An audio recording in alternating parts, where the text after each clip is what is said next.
Hello everyone, welcome back to another episode of Small Stages, Big Sounds. I'm joined tonight by Ed and Mark from Manchester band Lute. We're going to have a chat about the band, see where they come from, what their influences are, what their plans are for the future, and we hope to get to know them, and maybe you will see them on the circuit somewhere. So, hi guys. Hi, how you doing? Hello. I'm okay. How are you? Good, yeah.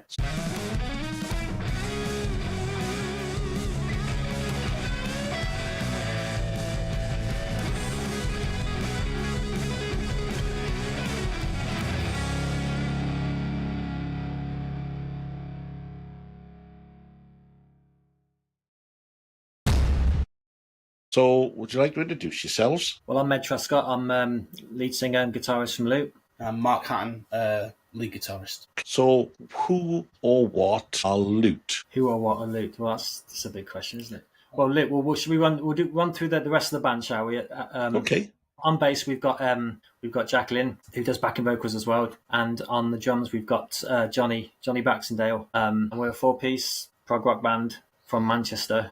Lute started as a kind of a studio project of mine, essentially, many years ago, without a band as such, and I recorded an album myself in my flat, and then had to look for a band to put together to start doing gigs, which I did for a number of years. That band kind of fell away. A few years later, I advertised for a new band, and that was the band that we've still got today. And we've been gigging ever since. This is probably around 2015, 2016 time.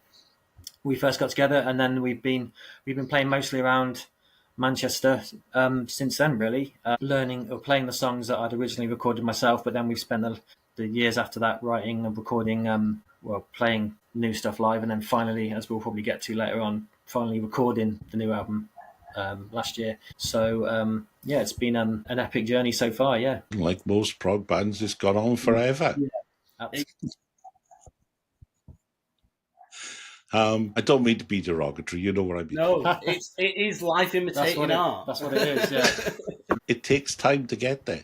So, when you say you're a prog band, just sort of, who are your influences then as a prog band? Well, me personally, Tool was probably the biggest influence that started me writing this kind of stuff. And then I think we all share that kind of influence. And, look at bands like Opeth and Rush, other prog bands, Mastodon, if you're aware of them, grunge bands, Alice in Chains, Soundgarden. And I think we all share those kind of influences, don't we? Yeah, and the classic prog bands as well, your Pink Floyds, your King Crimsons, that's where I started, for certainly.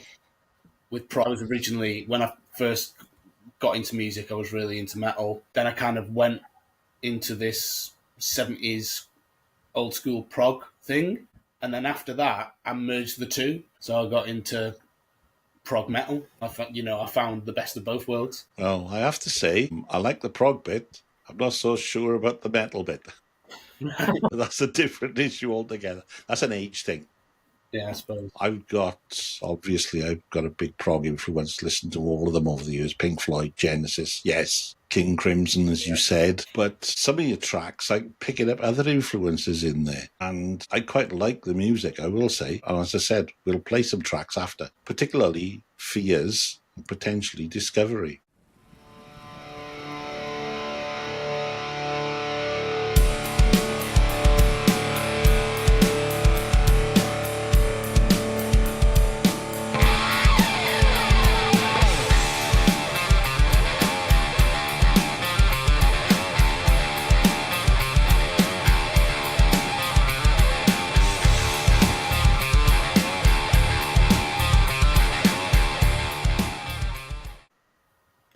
Just to see where we go with those two, because those are the two that stand out in my mind at the moment. Yeah, sorry, Dave. You've recorded an album, which is currently available on streaming services. Indeed. How's it being received? Well, we hope. It's difficult to tell these days with Spotify because everything is it's just out there for people to listen to. And the way Spotify works, you have to hope that you get some streams up and some numbers, and then it gets, with all these algorithms that Spotify seems to be structured around, it then gets bumped up to suggested searches and things like that. So it's kind of difficult to gauge a lot of the time how it's kind of picking up momentum. But we hope that it was received well when we first released it. But I think the key for us now is to start booking and playing more gigs and start just pushing it out there live, which is how it used to be anyway, the old-fashioned way of just getting your music out there by playing it live and then hoping people will then go on Spotify and discover it. But I think booking first was relief that it was just released, because it took quite a long time to get it done, to be honest. I think, unfortunately, a lot, like Ed said, with the streaming, a lot of it is very playlist orientated, and that's not. I mean, this is a 75-minute concept album. It's not really. The thing is, the songs can be taken in isolation if you of want them to, but obviously we still like to think that people still want to listen to albums, and people's attention spans have got less and less. But we hope that there's still people out there that are interested in prog music and longer songs, and there's a market for it still, But we understand that the way Spotify works now, people just want to go and pick a song and throw it onto a playlist, which is like, okay, well, if that's the way people want to do it, fine, But hopefully we like to think that people are still listening to albums, as a full, I think the songs do stand on their own, but it was written to be listened to the as concept, from start to finish, really. Start to finish, one to the other, but they can be listened to individually as well. Yeah. So, would you like to explain the concept behind the album then? The concept for me basically is kind of a fusion of kind of real life, struggles and escapism mixed with a bit of kind of fantasy, kind of fiction, really. Sci-fi. A bit of sci-fi, a bit of progginess. I like the idea of like people thinking that they could, people who are unhappy with their life situation, think that they could go somewhere, a different planet or whatever, where they could try and start again and live their life again. And it's that idea that, well, that doesn't really work like that, but there's the idea of escapism, and there's a bit of science fiction, like the idea that people can escape to a different planet, relive their lives again, where in fact the planet is actually just run by the wealthy few percent who are using them to basically keep themselves wealthy. It kind of infuses austerity ideas with general kind of life struggles, and mixed in with a bit of spacey progginess, if you like. And the name of the planet's Austerium, which is the album name. I think you once described it as an interplanetary anti-austerity love story. Well, so given that it's a prog album, and I've grown up with prog, and I remember the first time I put Dark Side of the Moon on in a dark room with a pair of headphones on, and it blew my mind. Like I said, that was 1973. There you are. And I actually went to see the Dark Side of the Moon concept, like stream that was going around. It was like a theatre event a few months ago, and that was brilliant. But, it was still Dark Side of the Moon.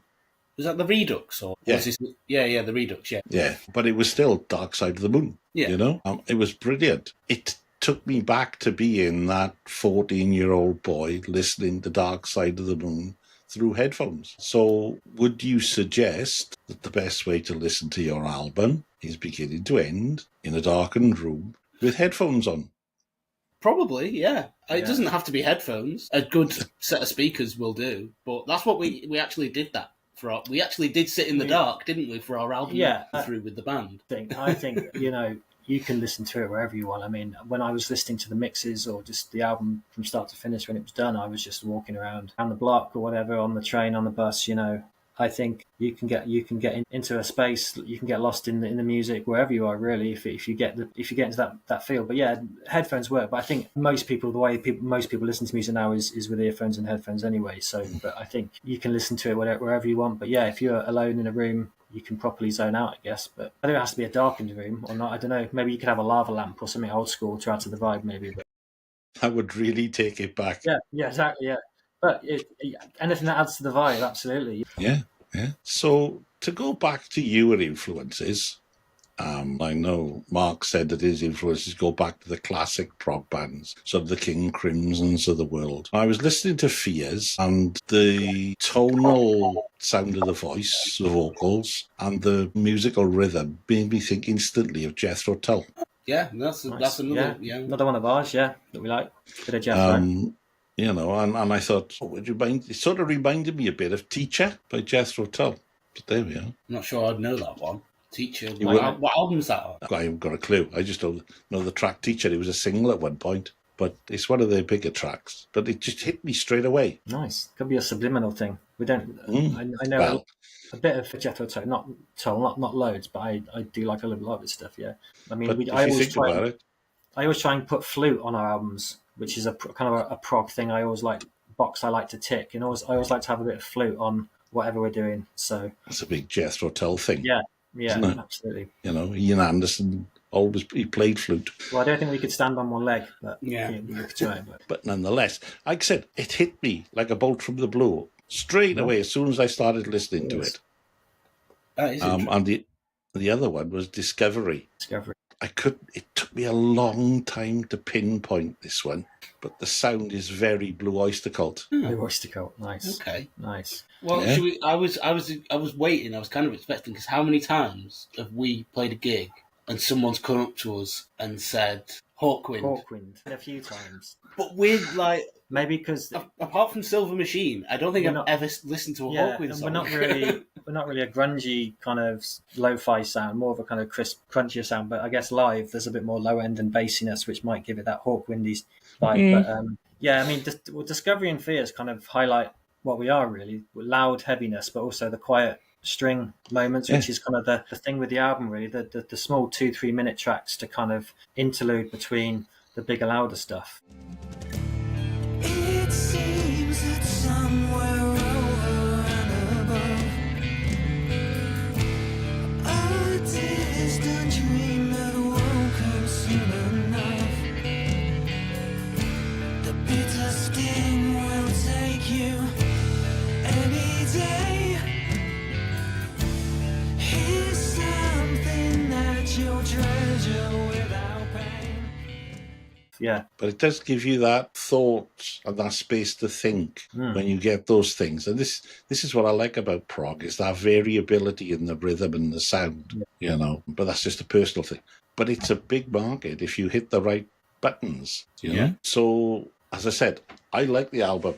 What I've listened to the tracks you sent me, and I've listened to the album as well. But those are the two that stood out for me as looking for the influences. So where are you going with this? Where are you to? When are you starting to tour? well, touring is like another thing altogether, really. Or gigging then? Yeah, gigging. Yeah, I mean, gigging. We need we've just started working with Justin, obviously, who you know as a manager, and we've needed that extra kind of bit of support around the band in terms of gig booking. You know, we've been doing it off our own back, and it is a bit of a struggle sometimes to look for new ideas for playing live. When you're trying to do it with yourself and you're going to the same promoters, and the scene in Manchester, that's a different discussion we can have in a minute, but the scene in Manchester is not easy, really.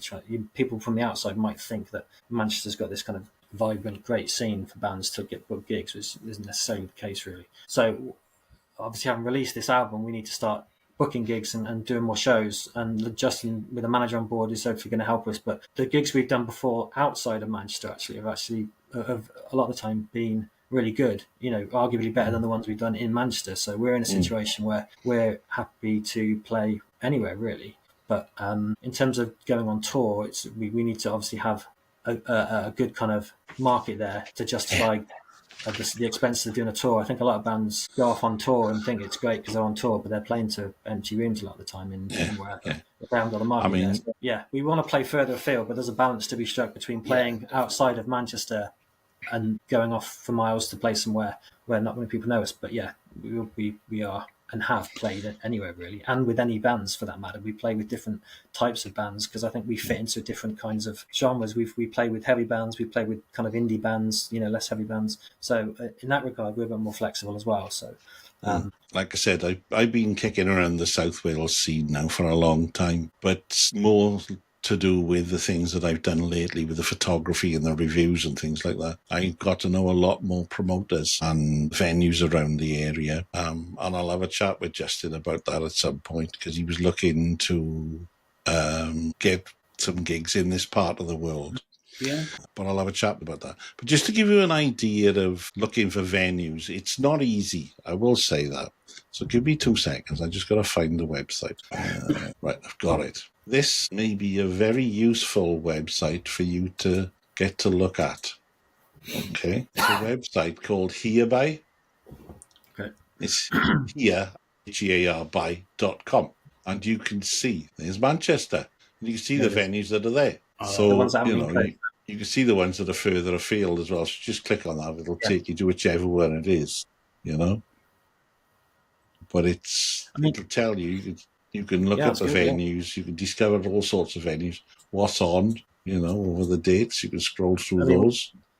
So historically is known for obviously for its music scene, but they do seem to be a lot of venues have closed to be replaced by apartments. In a lot that's the trend. That there are a lot of good ones, but there's a lot that are being closed. Not just venues either, rehearsal space. Yeah, I mean that's another conversation. We've been chucked out of lots of different rehearsal. Right. So it's a useful little thing.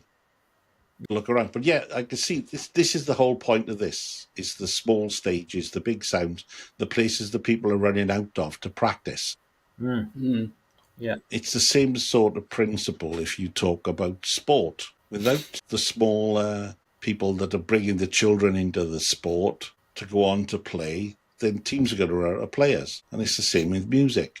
And we all know that music is being kicked into the long grass in many schools' curriculum, Yeah.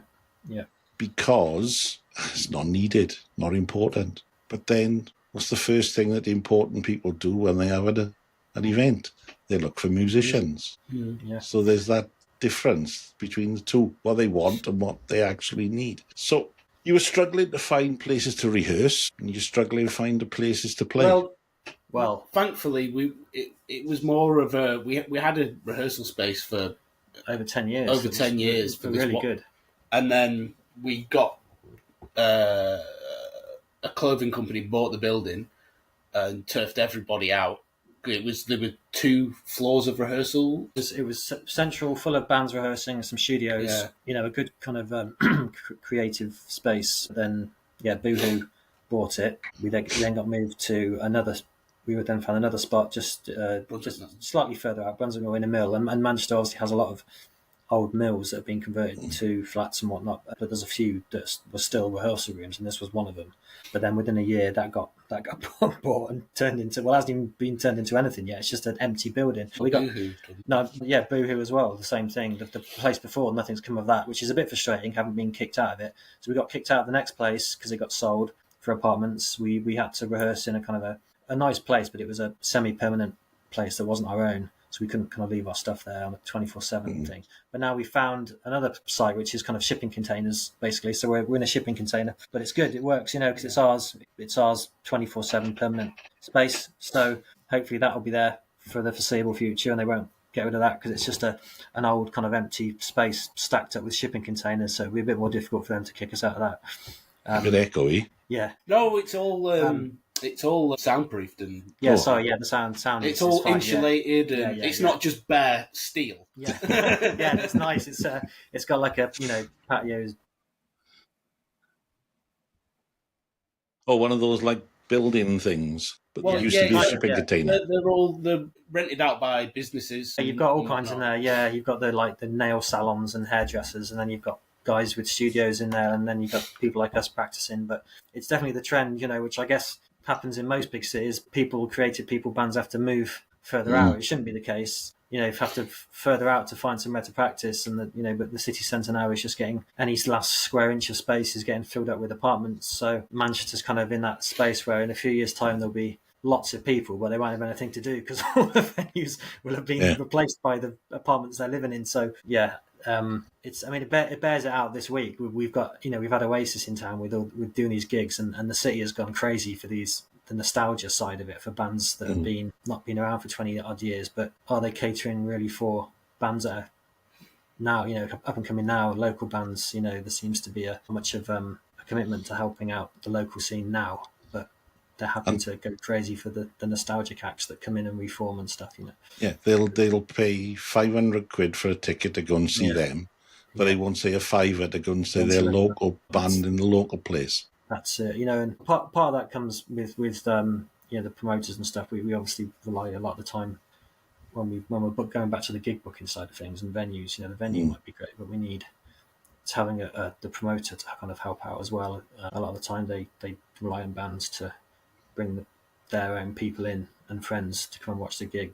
It kind of we need the promoters to actually try to promote gigs that we play as well. So there's a kind of joint effort going on, which, there are a lot of good promoters we work with, but, it helps to have that on board. So all those kind of components working well, the venue doing their bit, the band doing their bit, and the promoter doing their bit in order to make a local gig work, So we've talked about Austerium. Which is your favourite track on the album? I mentioned the two that stood out for me. Which is ours? Oh, that's favourite to listen to or favourite to play? That's a double-edged sword. That's a different one. Yeah. Favourite? Which is your favourite track? If you had to say, play a track that is typical of Austerium, which one would you choose? I would say the last one, the last track, because it's obviously a big epic track, but it kind of sums up everything what we're about, really. Loud, quiet, strings, vocals, piano, everything.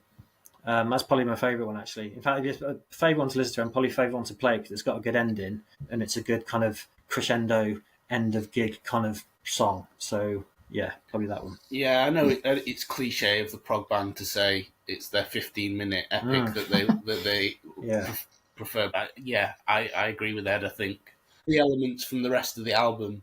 Austerium, Escape and Return.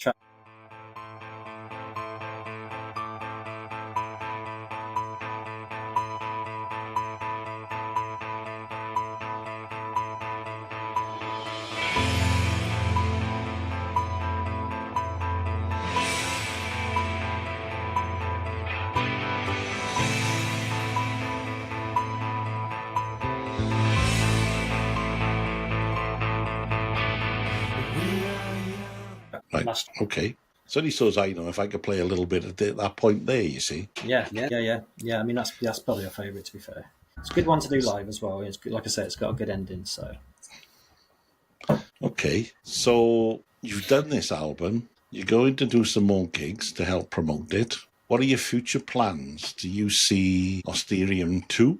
We've got a lot because of the delay in getting this album done. I mean, we got most of it gigged and learned and ready to record before lockdown. Then when we came out of lockdown, we had like one more song to learn and gig for a bit before we recorded it. So in that period in lockdown, I wrote another album. And then in the last year, I've written another one, shorter, maybe 48, 49 minutes, around that, to be exact. It's probably around 50, let's say that.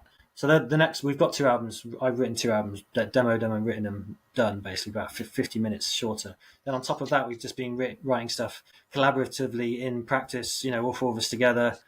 And we've probably got, maybe 3 or 4 songs we've written together as a group in the practice room. So basically, we've got a lot of new material to learn and get through. But I wouldn't let you say Austerium 2. But I think that the new stuff, the 2 new albums that I've written, are definitely different in their own right. Where I don't conscious to not kind of do an Austerium 2, like you say, something that's just the same kind of format. I want it. It's just they come out differently, which is good. Really, they're going to have their own identity. The next few albums, I would say, yeah. Yeah, the next album is already fully written, is it not? Yeah, so I mean, yeah, it's fully written. All the music, all the words. It is another concept album, but it's quite different and shorter, which wasn't a conscious thing. It's just the way some of the songs have come out, to be shorter. And then another one in the last year or so I've kind of written, and that's to follow the same kind of theme of me kind of writing most of it at home and arranging it and stuff, and the other guys learning it, chipping in with riffs and bits and pieces here and there, and then me going away and turning it into a song. But at the same time,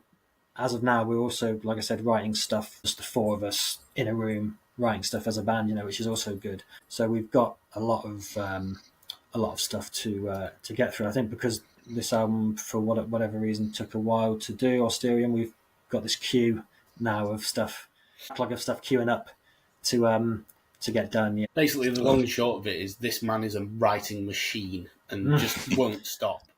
Well, I mean, you can't turn it on. The way I work, I don't really turn it on and off at practice. I don't say, "Oh, I'm at practice, I'm going to start trying to." I write stuff. I'm doing some. It just comes out in my head. Yeah, the most important thing for me is the voice recorder on my phone.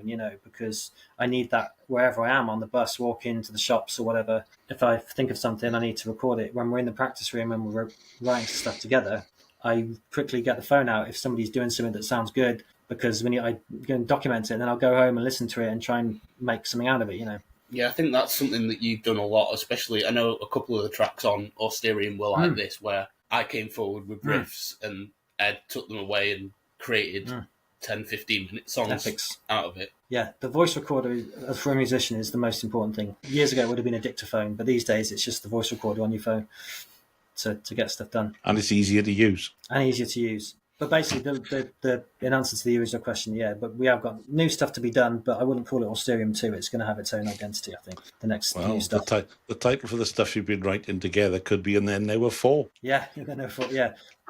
It's already all... Well, the next album has got... It's like... The only thing that we need to do is, as a band, is learn it. Yeah. We've got the demos, we've got everything there. It's just... I think what we'll probably do is we'll do a few more gigs.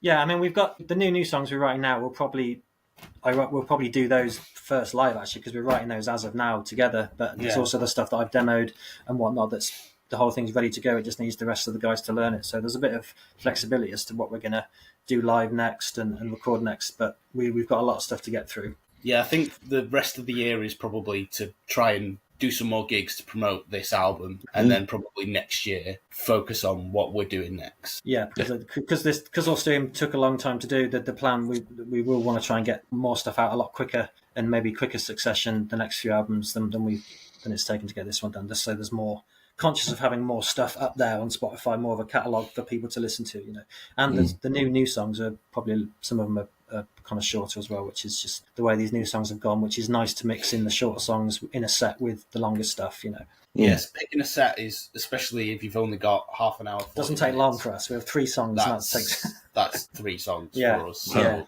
it's quite hard. I went to see, it was a Belgian band, Wolves, and they came on stage and they said, "We got 2 more songs for you. We'll do this one, which is 20 minutes, and the next one might be a little bit shorter." It was a good gig anyway. That's by the way. We do have a 17-minute song. The very first album I did, like I said at the top, that I did on my own in my flat, which was when Lute was kind of born. It was a 17-minute, which we have done at gigs. It's kind of not something we do a lot. I love playing that. We bring it out sometimes, and we've done it at gigs before where there's still 20 minutes left of the set, and we say, okay, this is our last song, and everyone looks a bit confused. It is what it is, Yeah. But hey, so hopefully I'll catch you on a gig somewhere, particularly if you're in this part of the world. I know lots of venues. I'll talk to Justin. Well, I love Cardiff. Yeah, I've always had a good time in Cardiff. Well, there are 3 venues that do sort of smallish gigs in Cardiff. They're all on Womanby Street. One is called Fuel, which is predominantly heavy rock and metal. The other one is called Club Iverback, which is a bit more eclectic. And the last one is the Moon Club, and that's a bit more poppy type things. Yeah. So, but you can check those out. Yeah, I remember back in the day, the Barfly. Is the Barfly still there? Is that gone now? No. No, as with everywhere, a lot of venues have closed down. That's it, isn't it? All these venues that I remember from the 90s that aren't there anymore. But, well, thank you for your time. It's been great talking to you. Yeah, thank you. You're welcome.